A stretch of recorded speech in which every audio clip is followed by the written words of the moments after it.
Hey, what's up, everybody? Welcome back to another episode of Hops Geek News. We are a podcast that talks about comic books, movies, TV shows, and of course, we feature a beer of the week. Today, we have probably one of the biggest guests we've had on the show. Darick Robertson has joined us. The co-creator of The Boys will be on with us. First things first, though, we have some housekeeping items before we get to the good stuff. If this is your first time you stumbled upon us, well, welcome to the party. Hopefully you decide to stay. You can find us on any podcasting platform by searching Hops Geek News. You can go on any social media platform, Hops Geek News, join the Facebook group where we just, share memes, talk all day, Twitter, Instagram, TikTok. Lauren and I go on there because we think we're 18 sometimes, but we're definitely not. My And kids taught me how to use it. yes, her kids teaching us the ways, all that good stuff. And then of course, if you want to support the show, patreon.com/hopsgeeknews is how you can do so. Everything that goes into that comes right back into the show, whether it is us hitting up things like MegaCon, Emerald City Comic Con, or cool things like making coasters and other merchandise items to put out into the world and see each other, or these delicious beers that we're drinking. So first things I first. wish we had that much coming in that it paid for our beers and cons. It That's really just true. pays for stickers and It does. coasters. That is true. I got a little That's overzealous. dreaming big. Look, you aim for the stars, kids. All right, have big goals, and one day you're gonna be somewhere. First, though, I am drinking from probably one of my favorite. Every other brewery, close your ears. One of my favorite breweries is Definitive Brewing Company out of Portland, Maine. A home staple for me. I had to choose this one because it just fit the bill. First, they're sour, then they're sweet. It is a sour ale with mango, passion fruit, pineapple, marshmallow, and sour gummy candy. And I figured since we are going to dive in some boys' topics, that some of the superheroes in this world, we got our sour ones, we got our sweet ones. Maybe if you're like Homelander, you're pretty sweet at sometimes, but then you can get pretty sour at sometimes. And it's 7.7%, and that's what I'm drinking. We got our, if you're on YouTube, kind of crazy cool looking can art, and that's what I'm drinking. Lauren, what is your beer this week? So I have a local favorite of mine from Tactical Brewing. I know I've had it on the show before, but they just re-released Freedom in a Cage. It's always a little bit different. It's a double New England, double dry hop with Galaxy, Citra, and Cashmere. I love when you can taste the cashmere. It's very smooth at the end, but it's got that little bit of Citra. And one of the reasons I picked this, other than I just picked it up from the brewery, is I feel like Freedom in a Cage describes Homelander because he's all about freedom, but he grew up in a cage. And even though he feels like he's free and can do whatever he wants, he will always be in a cage in some sense. And I got it in my family business class because, I mean, Kripke's bringing all the family business over from Supernatural to the boys. So It's why not? true. Dang. And you've got me. I'm hooked on Supernatural. All right, folks. If you haven't been paying attention, Supernatural's Well, and been I my got my life little lately. soldier boy. I'm watching for the first time, and so that's true. He is. But you're not here to listen to us talk. We have a very special guest. Darick has joined the show. And Darick, welcome to the show. I know you have a beer, so why don't you go ahead and let us know what you're drinking? Um, Not as fancy as you guys. I'm just having a Modelo Negro. Yeah, but That's those are so those are good. And good. they're, Those are They are yeah. crushable. delicious. I like them on tap, but I'm drinking it in my classic 1970s Taco Bell That's what Batman I'm glass talking about. Taco Batman. Bell Batman glass. That is amazing. Not just a from the Batman super glass, a from Taco the Bell Pepsi Batman. Super Series back in the day with Carmine Awesome. Infantino art on the. Man. That is That's that is amazing. incredible. I get nostalgic sometimes for like the old days when you can go to Burger King, McDonald's, and they would have, you know, Batman, or I sometimes always associate the movie Wild Wild West with Burger King and those toys and glasses. I don't know why. I just do, and I'm like, man, I wish they just don't do that anymore with Yeah, I bet you Pepsi. Burger King's wishing they didn't do it. Oh yeah, I mean, kind of everybody is now. But Uh, Darick, welcome to the show. First thing that we like to always talk to our guests about before we kind of dive in is, what is your geek origin story? I know you got picked up and you do some really incredible art. So how did you kind of get Oh, into thank you. that, and what brought you to the comic book geek world? Oh my God, I can't remember a time I wasn't in it. I've been a comic book fan since I was a little boy, and I fell in love with comics. God, just when I learned to read a lot just from comics. But I started drawing as a kid and teaching myself to draw, and I would copy from comic books and things like that just to learn. Try to make my art look like theirs. And my first memory, or first superhero I have a memory of really attaching to, was Batman. And I had a Mego action figure from the world's greatest superhero collection that I got for a gift. And I had the removable cowl, and I took that thing with me everywhere. It was like my teddy bear. Like, I just, everywhere I had that Batman with me. So it's like early, and that was like 4, 5, you know. So I have like really, all this stuff is really deep in my brain. That's why I have to surround myself with it even to this day, because it just makes me. I got to keep that little geek Well, it's kid like a comfort thing, inside me. right? Yeah, but if I don't blow on the embers of that, I feel like that's then why am I doing this for a living? If I don't enjoy that piece of it, because that's all I wanted to do when I was a kid. When I dreamed of, someday I'd actually get to draw comics professionally. I never actually, now that I'm doing it, I feel like I have to appreciate it. Right. Keep it a hobby, not just a job. A little of the gratitude. Yeah, Yeah. it's always good to kind of look back and looking at 4-year-old you who had these aspirations, and then looking to where you are now is just like, man, I really made it.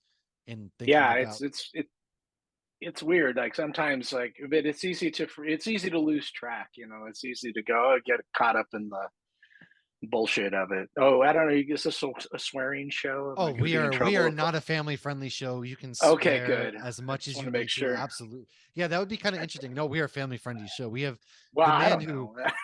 Well, one of the it's guys funny. who are I feel responsible for creating Hero right, Gasm, the but we do boys. not cuss on this show. We're keeping this PG.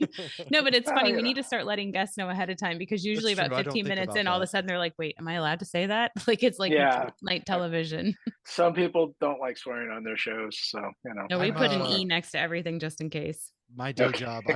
I'm in the military for my day job, so it's like swearing is Oh, good just for you. a second nature to me. And so yeah, I don't even think about it. But yes, swear away. Okay. Well, anyway, it's important to stay focused on the positives of drawing comics for a living. It's a very isolating job for me, because it's like I mostly work alone in my studio, so it's not like the day to day. My day to day life doesn't really involve my job that much, other than like when I'm outside of my doing my art. When I'm doing anything else, it's not like it surrounds me. But when I'm here working on stuff, I do like to be connected to that geek part of me. Yeah, absolutely. And it's important to kind of keep there. So you said Batman was kind of your inspiration, and you want to go. So what age did you kind of pick up like a pencil and just start, hey, I'm gonna just start drawing, and then I realize like like, I used to just I can, as long as I can remember, I was always drawing or doodling or whatever. It's like how I keep myself calm, and I have to keep my hands busy, or I just start to get anxious. I was a terrible student, because they would always want to take my sketchbook away from me, especially in high school. And that's how I concentrate. You couldn't explain that to them thank you. then, but for Somebody me, it's like, understands. yeah, no, it's true. And then now they've got terms for it and people understand it. But when I was a kid, they thought I was goofing off or not paying attention. And I'm like, no, if my hands are busy, I can focus on what you're talking about.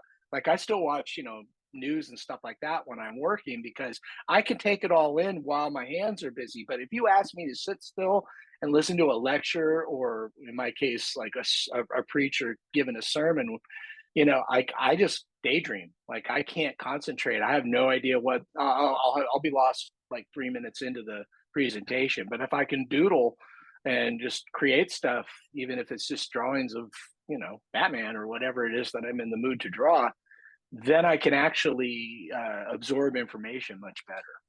God, I'm so glad I'm the same way. Like I'll be sitting there messing around, doing something else. My wife or whoever I may be talking to, like, are you listening to me? I'm like, yeah, this is how I listen to Yeah, you. I'm listening intently. I have to be doing something else in order for me to pay attention, because I Yeah, I can't just really sit there and relate to stare that. at you. Yeah. So thank you. Yeah, I feel seen. it's an ADHD thing, I believe. Yeah, I think so. And it Yeah. surprised a lot of people with ADHD, like superheroes and stuff like that. So, Surprise. So one of the actual, big pieces that you got to do is you were asked actually in like the early 2000s, 2003, when the height of X-Men, where the movies were out. We had Wolverine. Everybody kind of became, we grew up with the X-Men. We knew who they were. A lot of yeah. people who first pick up their comic books, it's X-Men of some sorts. But when they brought this to the big screen, people finally started to pay attention, and you were actually asked to Yeah. kind of relaunch Wolverine. So Yeah, no, Greg Rucka and I got to do it. It was actually just ahead of the movie. Like I think maybe X1 had come out, but X2 hit big, and then Wolverine was like suddenly a household yes, name because Yeah. but we finally got to see him really. He was. I like those movies. X2 is probably the best of those three Singer films. I don't even think Singer did the third one, but no, the X2's got the best Wolverine stuff. Like with him, that Get the whole origin. Yeah. well, it was What's all yeah, that, and his the whole mission. sequence. Stryker, yeah. Yeah, and him going crazy in the mansion and taking everybody out. Really good stuff. Like that was like I remember seeing that, and going, "Oh my god, finally somebody gets it." But the problem was, but that getting to relaunch Wolverine was like a dream come true for me. Like I have drawings from when I was 13, 14 of Wolverine and Nightcrawler and all them that I was like filling up my sketchbooks with, and I love those characters like passionately. Like they were really important to me. And so to finally, I in the '90s, I broke into Marvel, and my first assignment was Wolverine 54 with Fabian Nicieza. So I don't know how I got so lucky that my very first job at Marvel was drawing an issue of Wolverine, but that was great. But I drew him in the costume and everything. So the reboot, Greg Rucka and I really wanted to do a story about, well, the X-Men tells you what Wolverine's doing when he's got the mask on and he's wearing the suit. We want to do stories about what he does when he's not with the X-Men. And then also Greg had a great idea about, let's really wait to show the claws. So he goes, one, it hurts if he pops.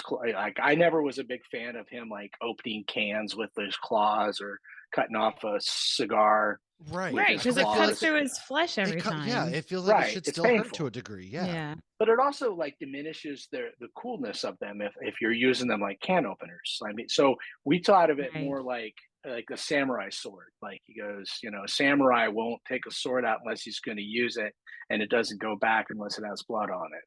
And it's like Wolverine's claw should be the same way. And I'm like, oh, I love that. So um, that's the way we treated it. We did a lot of build up in the first 5 issues to before you ever actually see the claws. When he finally pops them, it's a big deal. So that's but I really love that character, and I put a lot of thought and heart into how I was going to depict him. But then the movies kind of got in the way of that a little bit. So they were like, "Hey, let's make them all. Everybody make them look like Hugh Jackman." I'm like, "But Hugh Jackman's 6'2", Wolverine's 5'3". Wolverine's short, stocky, beefy. He's nothing like that. And then I love that right. But in the first movie, they film it from like down below. Like they're like, we'll just make him look shorter. And then in the future ones, they're just like, nope, Hugh Jackman's 6 foot. We're just gonna roll with it. He's Wolverine now. He's awesome. I have no complaints about Hugh Jackman. Oh, me neither. I all. named my kid Guy's Logan. amazing. Yeah, no, that kid, he totally loves the character, and it shows. He really bulked up for the solo movies, so and he's he would doing look it more, again right now. Yeah, so it would look more like stocky and like Wolverine. So compared to like you see him in X1, then you see him in the Wolverine. It's like there's a big change. Yeah, but he's great. I have no problem with him. I mean, if he could be 5'3", probably would choose to do that. Adjust his height for the movie. He probably would. He's a good actor. So right. but it was funny for me because it's like I was like, hey, one of the things I love about Wolverine is he's this stocky little guy. Mezco made a figure, which I can't help but think that they were looking at my version. Oh yeah, because that's really his. That's really very much the face that I drew, and then they had to. That's uncanny. So hey, was that uncanny. A pun? It was uncanny. I get right. it. Yes. See what you did there. Boo. but I'm big. But for me, that's always what made Wolverine kind of unique. I'm not a tall guy. I'm like 5'7" if I stand up real straight. 5'8" maybe. But I'm shorter than most of my friends, but I know that if I'm 5'7" and Wolverine's 5'3", that's about here on me. And so that's the way in 6th, then you read that. And I was a big fan of those Marvel handbooks. I had them all like, well, how tall is Cyclops? And I would look it up. He's 6'1". Okay. But then they'd show him squaring off with Cyclops and they'd be face to face, or he'd be making out with Jean Grey and they'd be head to head. And I'm like, there's no step stool. It's like, what are we doing? Yeah, like what it's cooler like if he could seduce somebody like Jean Grey or take on the Hulk and he's like the little guy, he's the weirdo Well, in Mhm. the hero lineup. I yeah, thought Yeah. that was especially really cool. I feel Yeah, like he's like the more Hulk. menacing too if you're Yeah, smaller. Like, but yeah, Well, why people have change lower what makes him unique? expectations. Yeah, they that's call true. him little guy, and oh, what are you gonna do, little guy? Like The he gets called Runt. little guy all. Yeah, runt. That's Yeah, it. they used Yeah. to call him Runt in the comics. But you know, but that's where I geek out. I get like all Annie Wilkes about it. Like, yeah, he's 5'3". They're like, just draw him like we tell you. You're like, oh, So there fine. was a hashtag. I had posted something about Wolverine on the Instagram, and somebody was like, hashtag make Wolverine short again. And I was like, wait, is Yeah. that a thing? And I clicked on it, and it was. All But I right. mean, yeah, Hugh Jackman's just too perfect. I'm just so glad we're getting him in the MCU. Oh, Yeah. I can't wait to see him some more. No, I Oh, like Yeah. don't like absolutely. again. Don't get me wrong. Absolutely love Hugh Jackman's performance, and he embodies the character Mhm. fantastically. He just happens to be big, tall, and great looking. You know. Right. But no, So when they do eventually recast him, I would like to see somebody more true to the comic book because you can't yeah, replace Hugh Yeah, Jackman. yeah. So Like I agree. I mean, I think they. Yeah, I don't know what I don't know anything about that. So right. of course. So was you there get into any? a casting conversation at any point with anybody especially on Twitter, and it just turns into a Oh thread my of Oh my god, everybody's gosh. opinions. Twitter's And So yeah, so I there's a just few go people. whatever Yeah, they cesspool. choose. That's fine. I've seen a bunch of people recommend because we asked that question once. A bunch of people recommended Harry Potter, like Daniel No, Radcliffe, and they had like I don't. drawings and I mean, honestly, you never know because there's been castings that I questioned. Then I was like, how did I ever question that? Well, Like yeah, when they wrote, Heath Ben who plays Affleck Ledger. is Edward Norton. Batman. Heath Heath Ledger Ledger. proved Yeah, everybody wrong. Everybody's like, "Oh, he's too pretty, boy." he He proved everybody wrong. Oh yeah, he he was was like the amazing. standard going forward. Oh Absolutely. my God, yeah, like he blew everybody away. And I actually my dream casting was always Harvey Keitel, but you know he's much too Yeah, old now. But Yeah. back in the '90s, I thought Harvey Keitel would have made a great Wolverine. I yeah. mean, hey, with the technology they have now, put some dots on his face, throw him We're in just gonna there. deep fake everybody. Just get a new actor. I'm honestly like, who really knew who Hugh Jackman was before he showed up That's in true. X-Men? Like That is that true. kind of really put Yeah. him over the top, and that's the way to do it. That's Christopher Reeve. Nobody really knew who Christopher Reeve was till he was Superman. I like Right. that much better. Get the right person for the job. Yeah. Oh, There's a 100%. lot Because of actors, people that can act. yeah, Yeah. just find the right person for the job and make them a household name if that's what you're going Yeah. for. And I'm cool with that. And so, speaking of household names, though, we kind of get to the boys. Uh, what was that like going from like a Marvel production to now you're drawing the boys, which is, you know, Okay, not so Oh, when I yeah. tell people that the comics are worse, meaning you know what I mean. They I don't have are. to describe Yes. it. because No, Then the it's they pretty are. show, graphic. They're people are stronger. like, so my cousin, I have the omnibuses because I read it summer of 2020. And so she borrowed the first omnibus and I was like, oh, do you want the second one? And she's like, not yet. And she like needed time. And then when season 3 came out of The Boys, she's like, okay, I'll take the second omnibus now. But like she needed like a moment. So people are always kind of taken back, like, no. We cover number one. You know, it was my idea to put this is going to hurt. You know, like Ennis Was was very clear that we were going to try to out preacher. You know, yeah. Oh, This, that's yeah, right. part one, if you're on the YouTube. Was there ever a yeah. time while you were drawing and creating this that you were like, all right, this might be a little too far? Or were you Oh on yeah. like trying to continuously push it? Well, that was I at the time when we began, we were at Wildstorm Comics and Jim Lee, and that was like still supposed to be this independent branch of DC Comics, and so we were getting full support to really just do our thing, and we didn't really think we were surprising anyone. You know, like because I Transmetropolitan and Wolverine, you know, like weren't known for being soft. You know, they kind of shaved the edges off of the Wolverine a little bit because you know they still wanted it to appeal to teenagers, but with Transmetropolitan, like we were definitely doing, and Preacher, like both those things were pretty hard hitting for their day. And so I didn't think neither one of us was thinking we were surprising anybody. We were just trying to tell a good story, and I think we Hmm. did. I mean, I think that's why it works on TV, is because there's a foundation of good characters and a good story, even if it's shocking. But shocking, it needs to be shocking. That's the problem. It's like if the boys was if they softened it, with which was a consideration at one point. That's why we ended up at Dynamite. But if we softened it, it would literally take the punch out of it, because then suddenly it's this world of negotiations, and that's just not what The Boys was ever meant to be. It's like Right. horrible people doing horrible things, Right. and and if you don't see the bad, how do you measure the good? Mm. Right. Well, these are superheroes, right? They're in these. And it Well, speaks true to like when you guys have first came out with this to today. It's commercialized superheroes in a way. Well, the It's idea was that the superheroes were like the comics and the action figures, all the stuff that we love in our world of fantasy superheroes. It exists in the world of the fictional, or it exists in the world of the boys superheroes, where they're real people.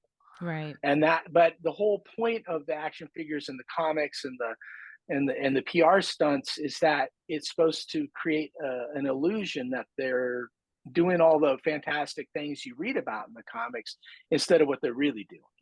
Right. right. I So love in the you would be comic. distracted by that.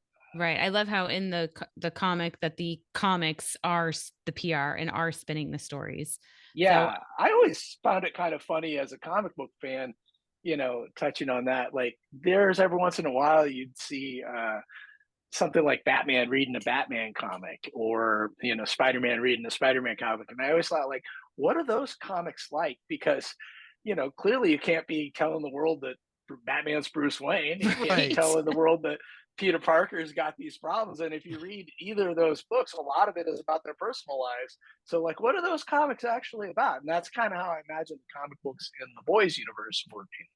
right. That Right. it's like they don't really have any substance to them. It's just another tale of um, exploits, like things that they're doing to save the day, rather than anything that's really going on with them. Absolutely.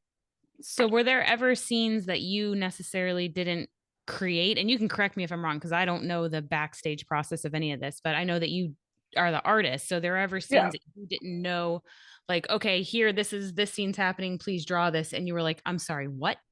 What do you need No, to draw? no, I So have a really sick imagination too. Like, that's the thing that made that was us the such a perfect good answer. team.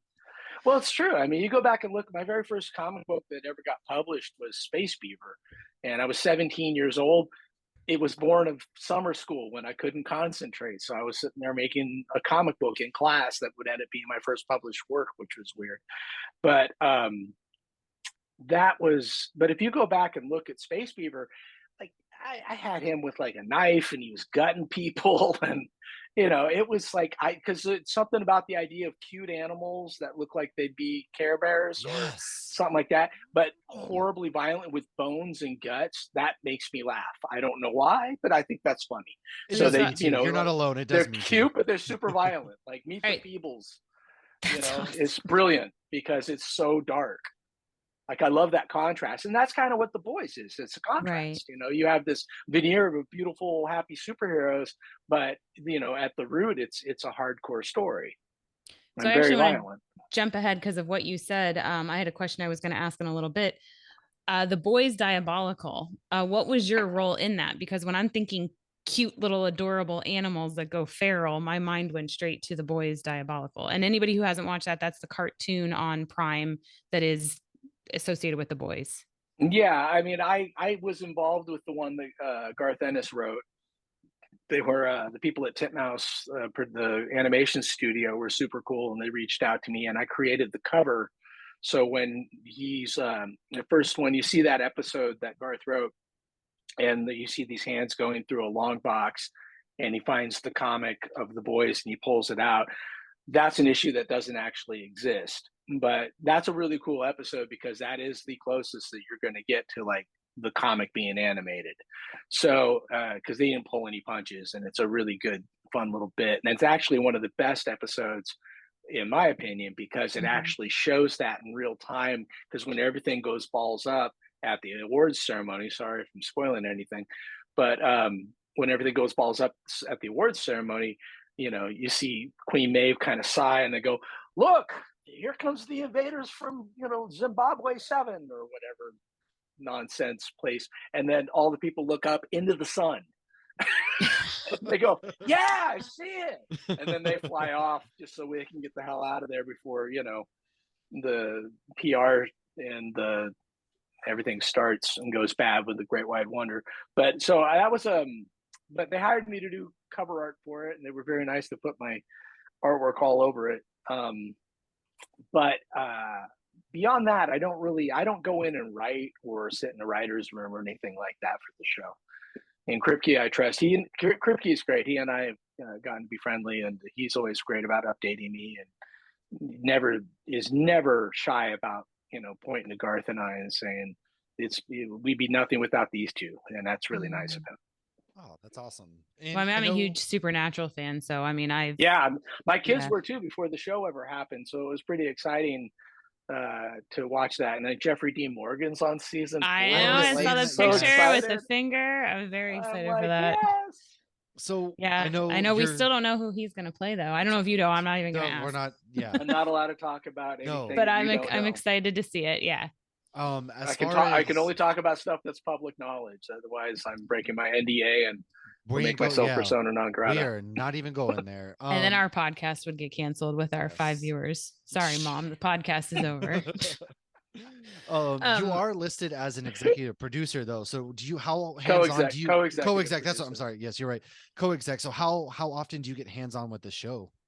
Well, I mean, other than I've created artwork for the first couple of seasons. COVID happened, and I was going up to set, meeting everybody, and that was nice. But then when COVID happened for season 3, and now it's affecting season 4, so I'm not as like I said, I'm not in the room with anybody, or they don't run things by me necessarily. And that's fine. They're doing great without me.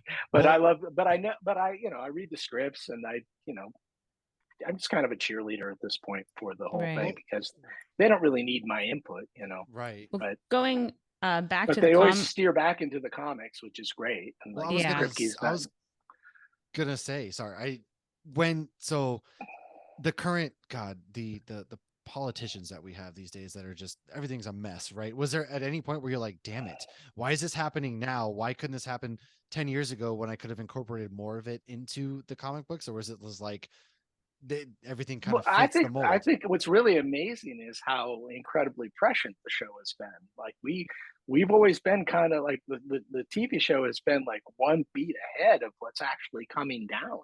Yeah. And that's kind of insane.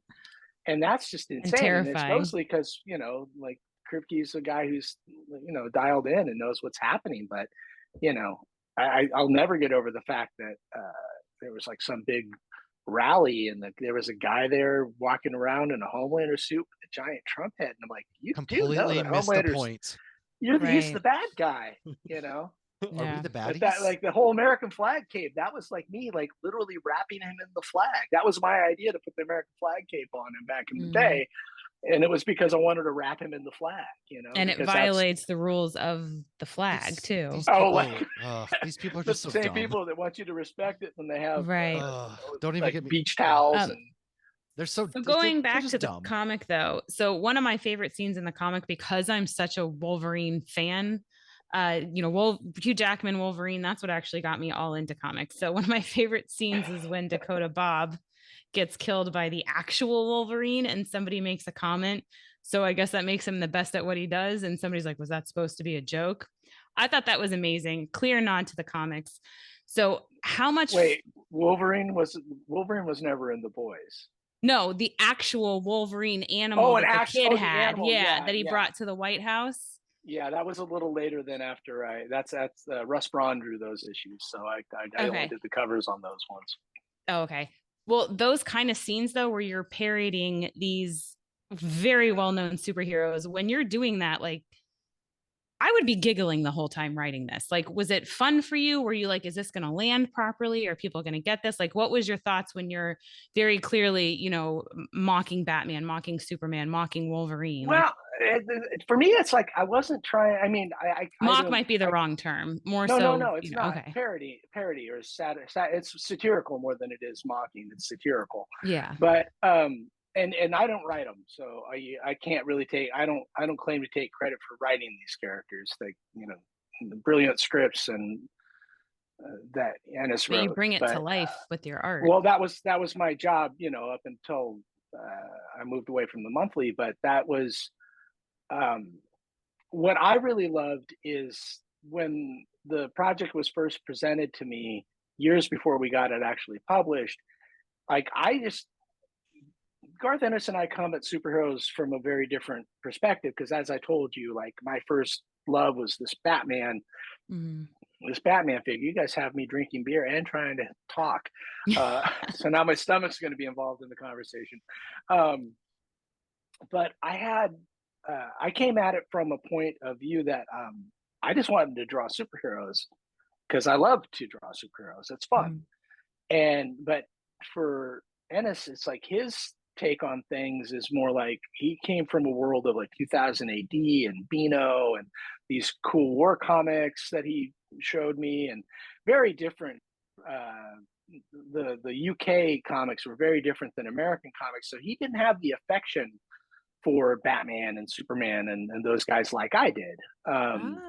Interesting. So, like, for me, it's like I have no desire to tear Superman down. I love Superman. Like, I love Batman. I love these characters. Mm-hmm. But for me, I've always been of the mind that just kind of going back to what we were just saying a second ago about the people dressing up as Homelander, it's like, just because you put the suit on doesn't make you that character. Anybody can wear a Superman costume. It doesn't mean you're Superman, because Superman has character. He has an integrity.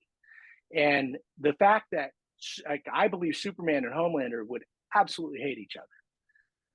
Like, they would not have anything. They would have nothing in common. And I'm confident that Superman would see through Homelander in a hot minute. They would go to blows like right away.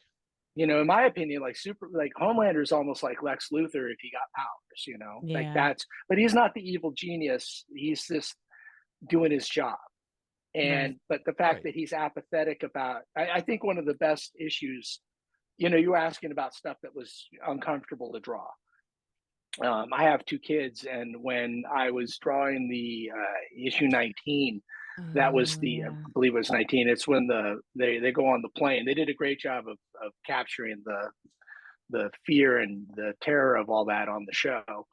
But in the comic, it's like Homelander shows up, and this little kid who's got a Homelander action figure is so happy because, hey, Homelander's is here to save us. And he just rips the door off, and the kid just gets sucked out. And that was really hard for me to draw because I had kids his age at the time, and the thought of that. And I have to kind of live this stuff to draw it. I have to, like an actor, I got to kind of put my head in it. In there, in the zone, sure. Yeah, I got to feel the feelings, and so I can draw everybody's reactions and their body language in a convincing way, and like that's the challenge. But drawing the little kid getting sucked out of the plane, it's not that I wouldn't draw it, but it stung.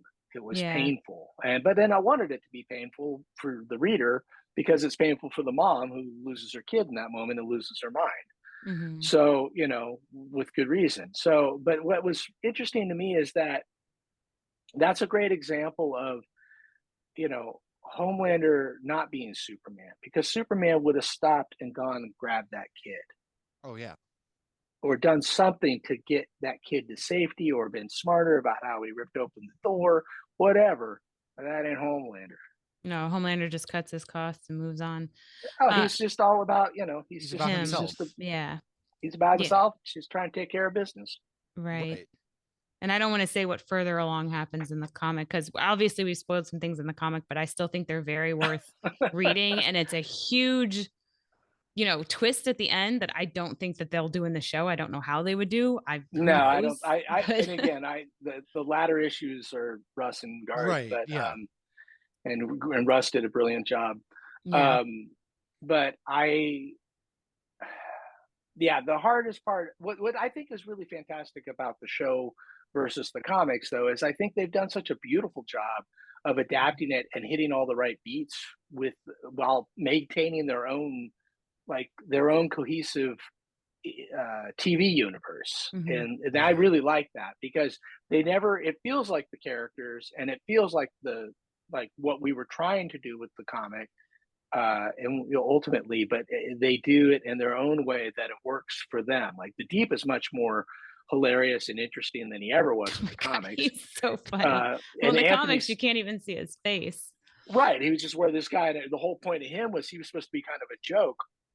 And we, and that was Garth. He was like, put him in a diving helmet. And I'm like, you won't be able to see his face. And, but the joke too, like nobody could hear him. Like, I believe her failed him. Like that. I love that it's a diving helmet from like the 70s or 60s or whatever. Like or it's even nothing further back. Yeah. Yeah, it's it's the first ever diving helmet. Yeah. And then I gave him a cape because I thought that would be hilarious. An underwater guy with a cape. Like, what do you need a cape underwater for? Just gonna slow you down. Yeah.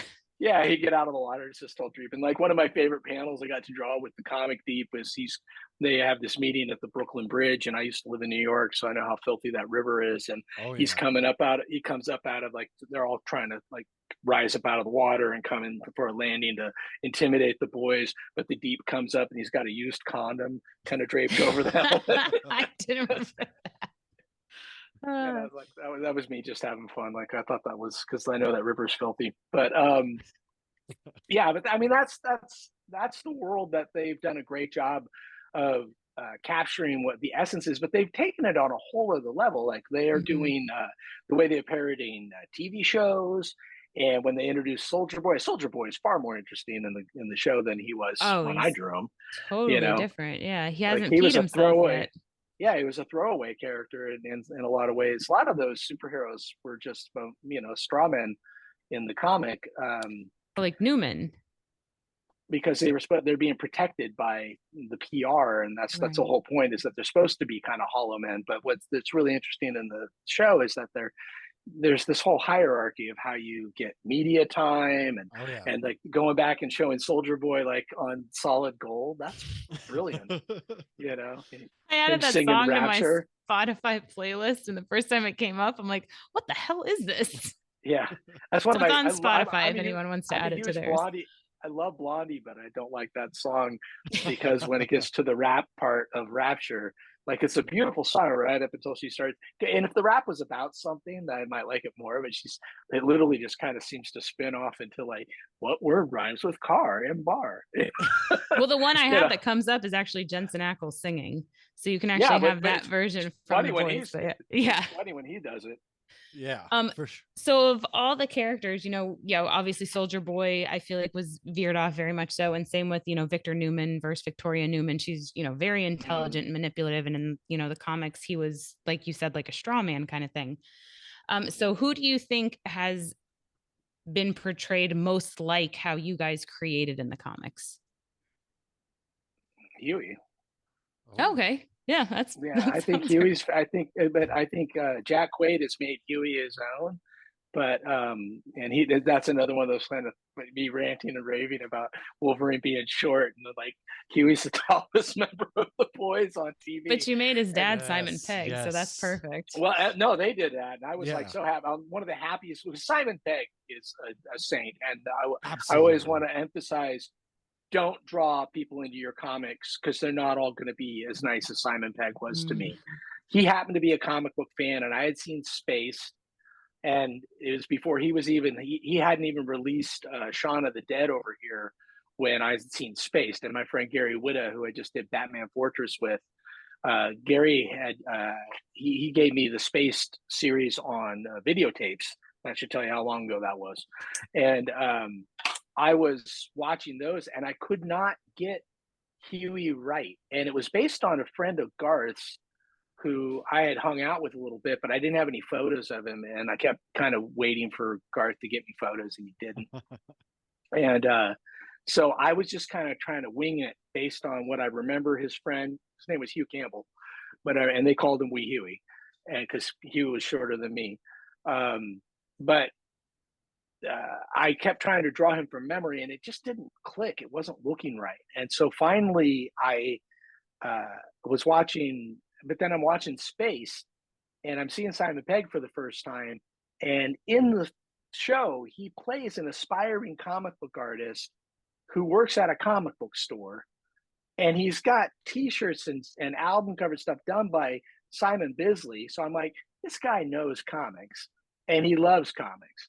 So I thought it would just be funny if I drew him in as Huey. And so I did a quick sketch of him, and I sent it over to Ennis, and he was like, yeah, that works. And so I went from that sketch, and the sketch is really fast. I mean, literally, I was pausing the videotape, and in those days, it would automatically start up again because you don't want to burn the Oh tape. yeah. And so it would be really hard to like get it back to the shot I was trying to work from. And I didn't have Google search or anything like that. But what's really weird is when I go back and I look at that sketch now, if you look at the picture of Simon and then the sketch and then the picture of Jack, it looks more like Jack. And I had no way of, Jack was like a kid at the time. So there's no way I could have known that Jack was going to be Huey in the future, but it's just a weird coincidence.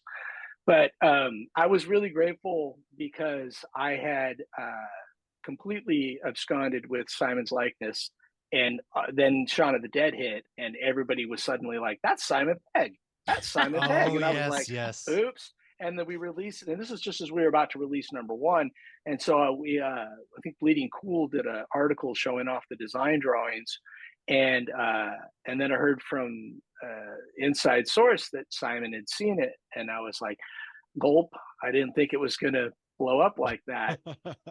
And then I got an email from Simon because a mutual friend put us in touch. And in the subject line, it said, me, Huey. And I wrote him, and he said, I just wanted to let you know, I'm totally chuffed about this. And I've already jumped through a plate glass window today, and this is still cooler. And I'm like, because he was working on the that's Mission so Impossible films. Oh, that is and so I'm like, cool. I wrote him back. I said, I did not want to exploit you. I'm so sorry. I go, if you want, there's still time. I can redraw it. And he said, no, I really want to be in it. And this is great. I'm a big fan of both you and Ennis. And I was like, okay, well, awesome. And then I went back to DC and like, he's fine with it, everybody.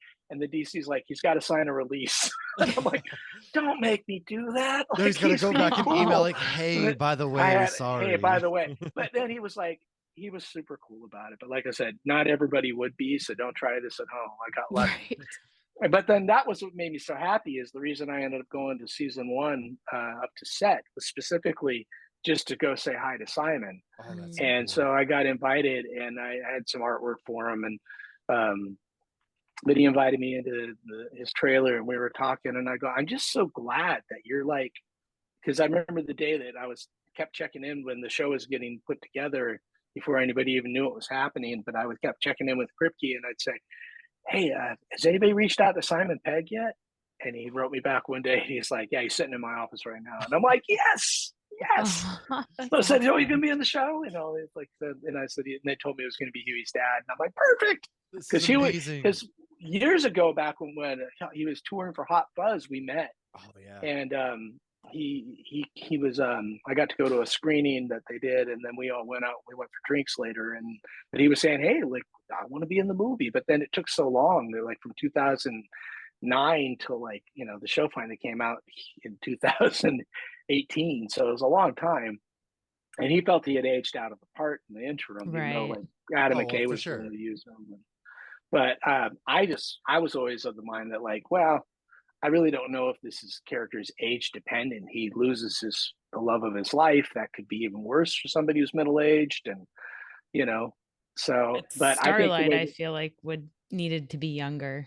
Yeah, that part of it would probably have been awkward, but at the same time, they handled it perfectly on the show. So and then Jack and I have got to be friends. He's great, and I couldn't be happier with how he plays. So, like I said, when it comes to who really nails the character, I mean, they're all great. I mean, visually, Butcher's is amazing. Just exactly like I pictured it. Especially they've been doing it more and more, like where she's, dressed all in black and she's tearing off faces. I'm like, she's so brutal. It's awesome. Yes, she's incredible. And they do a great job with her. The Butcher was like, when I saw the beard, I was like, why does he have a beard? But then all the thinking behind it, there's good reasons for everything they chose. And now I'm full I'm fully on board. But Carl Urban too is amazing. oh my God, Anything he can do anything too. Yeah. I was a fan before, like Dread, I got like to we meet. still need Dread too. He's in Just like saying. everything. He's in the Yeah. MCU. He's Lord in of the Star Trek. Rings, Yeah, MCU, he's in Oh, yeah. everything. Star Trek, and the boys. And the boys. That is, and he's playing like this character that you've got to draw and things like that. Are there ever moments you're just like, wow? All the It's one of those time on things the you got to show, think back the gratitude. No, Yeah. no. When I watch the show, I'm always filled with gratitude because they're doing such an. I mean, it didn't have to be this good. It could have been a really terrible show in the wrong hands. Yeah. And the fact that it's as good as it is always gratifying because one of my happiest memories was when the show was getting put together. I got to meet Kripke at San Diego Comic-Con, and we were going to chat. And he sat down. He hadn't even started writing yet. He was just putting the show together, and we found out he was doing it. And he wanted to meet, and so we sat down. But one of the things that was really amazing to me is that he said, how do you see the show? How do you want it to be? And I was like, oh wow, I can't believe you're asking me. That's like fantastic. Yeah, I just expected them to it's ours now, guys. But no, but I said to him, I said it's really important that it be funny. If it's not funny, it's just going to be a long, hard slog, and people are just going to dial out. Mm-hmm. So it really needs to have humor. That's what makes the comic work. And then I remember also saying, in the pilot, you should really have the moment where Huey's holding Robin's arms, because the fans of the comic will know that you get it. And if and it's also that's the point when you get on board with Huey, because then you feel Huey's loss. And if you don't feel Huey's loss, the whole world's hard to connect with, because Butcher's not an easy character to like. Yeah, you need that buy-in. That's what it comes. Yeah, especially because everybody's so Huey's hung up. Right. Yeah, because we're all Huey more than we are Butcher. Like Butcher's sort of the power player. Like we'd like to be Butcher, but we're more like I think the audience more comes at it like Huey does. Right. And I think shock and awe. Yeah, and Jack Quaid captures that, or that really innocence that Jack is so likable. Yeah, Jack is so likable.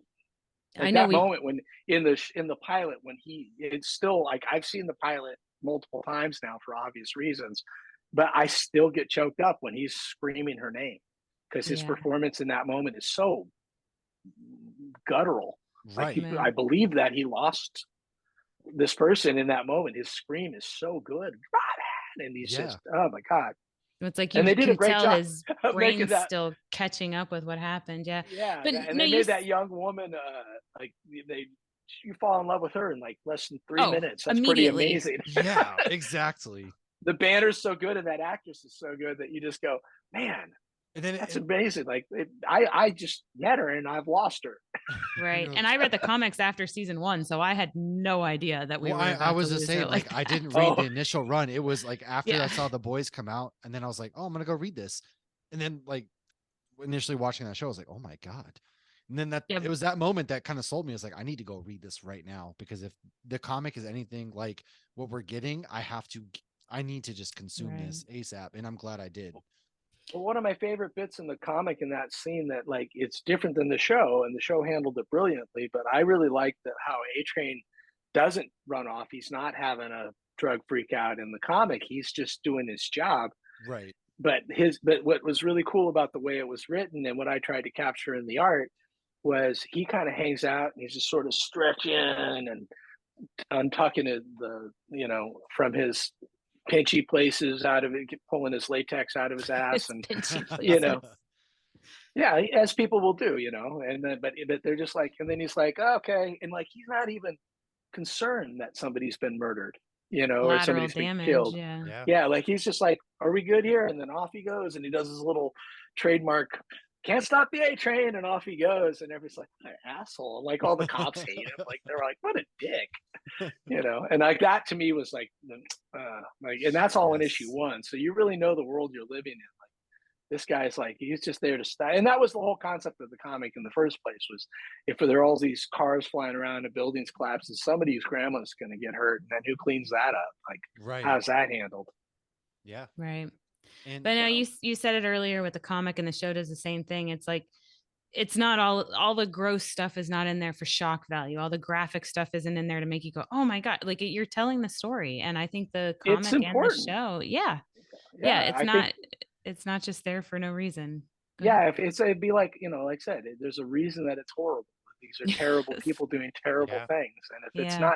if it's not brutal, if it doesn't punch you in the face, then it's sort of like, what's You're the not point of the feeling it. story? Well, Right. And Yeah. so as we start to wrap up, kind of like the final question that I personally have is, if you could have one superpower in this universe, what would it be? So that's a different question than what I'm used to asking or answering, which is which superhero would you choose to be? Oh, it's got to be Tech Knight, obviously. No, I always say I want to be Superman because he's got all the powers. That's He's got true. super speed. He can fly. He's invulnerable. Like I would hate, like part of me wants to go, oh, flight, but not without invulnerability. Yeah, because you're just flying along. I and wouldn't you be get a hit by mile in the something. air. Fly into a building or a bird. Yeah, exactly. Like greatest American hero. But I think super speed would be fun. I think if I could have one, I think super speed would be the best. Or the ability to stop time. That would be the other one. Ooh, I'm a big Flash fan, so that speaks to me. I love the Flash. He's my favorite hero. He's the first one I ever collected. Yes. I was all happy because I don't know if you know, like they back in the day, I was telling you about that Batman. Back in the day, they never made the Flash. Mego never made the Flash, and I got my original Batman in the little cardboard box, and I always wanted to make Flash. I ended up making my own poorly as a kid out of a Shazam costume and painted a Captain America head. But it was terrible. I used the wrong kind of paint. No, it was terrible. Like I used the wrong kind of paint. Oh, it's amazing that you did that, though. Well, because I needed a Flash figure. I But understand. but what was really cool is that I just discovered. I'm gonna show you something from my collection as we say goodbye. Mego is now making action figures again. I don't know if you know, they came back from the dead and they are now making. They made a Flash. Oh, and he just looks old school. And he's in the box, just like the ones I grew up with. That is amazing. That made me so happy. This makes me so happy in the stupidest way. I even love the fact that he's got a little flesh showing below the neck, because I would have been painting that red as a kid. He's hands down, like, he is my favorite character, and I've just always been drawn to the Flash. So I'm glad you said that, because it's like, man, me too. The ability to stop time and super speed, because that's kind of what the Flash can do. Like he can run faster than time, So yeah, I've always loved the Flash. When that show came on, I love Grant Gustin. Oh my God! And when that show came on, like I would watch that with my kids, and they would not understand why I would just freak out like a geek. I would like, Dad, calm down. I'm like, he's running up the side of a building. You don't understand. Yes. And then when they first showed him vibrate through something, he's doing the vibration thing. And they're like, what are you talking about? Like, he can vibrate through walls and planes, and there's but that's what's so cool about him. He can pass through walls. He's Flash has great powers. So I'd take Flash's super speed. That would be a good one. Because then you don't have to worry about the invulnerability either, because you can phase through. Oh, you just regenerate. Yeah, you can just you phase through stuff, so you don't have to worry about all these things. And then flight, you don't need to worry about flight because you're running so fast, you can go anywhere. It's almost like teleporting. Years ago, I was working up some pages to kind of pitch being the Flash artist, and I didn't follow through with it. I'm lucky that I'm always busy, but I had worked these up just for something I wanted to write and draw, and I was bummed because when I finally saw, was it X-Men First Class that first had Quicksilver? Yeah. Yeah. Yes. Yeah. Yes. Was it First Class or was it? I think it was first. No, it was Days of Future. Wasn't it? Oh, it was the one where they have to break Magneto out of the prison. Yes, so it was Days of Future Past. Yeah, and it was the Ralph Boner one. Yeah, but I had drawn like years ago. I still have these pages kicking around in a drawer. Made the mistake of trying to ink them when I wasn't in the right mind to be inking. But I had Barry meeting Iris at a bar, and for once he's early. Because that never happens. Oh yeah. In the comics, it would always be like he's leaving Iris waiting. So he's there at the bar, just kind of having a drink and waiting for her to show up. And a guy comes in to rob the bar, and he pulls a gun right next to Barry, and he's like, pulls it on the bartender, like, empty the register. And Barry doesn't even react. So in my story, and this was original at the time, I hadn't seen this in a movie yet. So Barry just suddenly, like, he kind of straightens up, and he puts on his suit, and he's just taking his time. He's like checking his teeth, he's adjusting his mask, he's doing everything he's got to do, just put on his suit. And then he reaches over and he pulls, like, just stops the bullet that has just left the gun and sets it down on the bar, knocks the guy out, says, "Hope everything's okay," runs outside, and then walks in like he's Barry coming from the bathroom. And the bartender's so freaked out he doesn't know Barry wasn't there. And then in comes Iris. "What happened?" But the slowing down time like that, to me, it's like everything goes in slow motion for that guy if he wants it to. No, I think that Quicksilver, I that was my favorite, probably cinematic portrayal of the super. It was student. great. Yeah, it was great. Like everything's just slow. And I think that's an incredible, that would make me happy. Like when I'm in my studio and I'm on a deadline, like I wish I could punch a clock and just like, okay, everything freezes. I'm going to work for the next 8 hours, and then it'll be 9:05 when I resume the clock, and I'll have all my work done for the night. And you know, you could put your kids to bed and freeze time. Yeah. If I could keep time in a bottle. I gotta go. Yes, absolutely. You know, I really enjoyed speaking with you both. No, thank you so much. As we wrap up, thank you so much for taking your time to hang out with us. My pleasure, fellow geeks. And hey, maybe we'll get to chat down the road. I can't wait to see what else we have coming out. Everybody go check out his artwork. If you're living under a rock, please, like, my God. Get out, and so where can people find this? The Boys Show? I'm kidding. Number 2 in the whole world, man. Right behind Stranger Things. Yes. Did you see the report that we actually were more popular than all the Marvel shows? Yes. Yeah. Like, come on, it means Marvel needs that's to what I mean. Like, but it makes sense. It means more grown-ups want this crap. It's true. Well, you know, it's just like I was just hoping we wouldn't get canceled after season 1. You know, like here we are. Mission accomplished. Spin-off. Yeah. It's amazing. I love seeing the things that happen, and it's a great time to be a geek. Go check out The Boys if you haven't watched The Boys. Please do. And go read it too, even if you have watched it or not. All that stuff, and we'll see you guys next time. Buy it for all your friends. Yes. Once again, Darick, thanks for hanging out. We will. And if you hate it, buy a copy and burn it. Yeah, I mean, you know, if you're part of those crazies that are all about banning books and burning books, by all means, whatever. At this point, buy up a bunch of my books and burn them. Yeah, show him that you don't like a comic. Yes. And that's how you can show him. We will see everybody next week. We've been Hops Geek News with Darick, and cheers, everybody.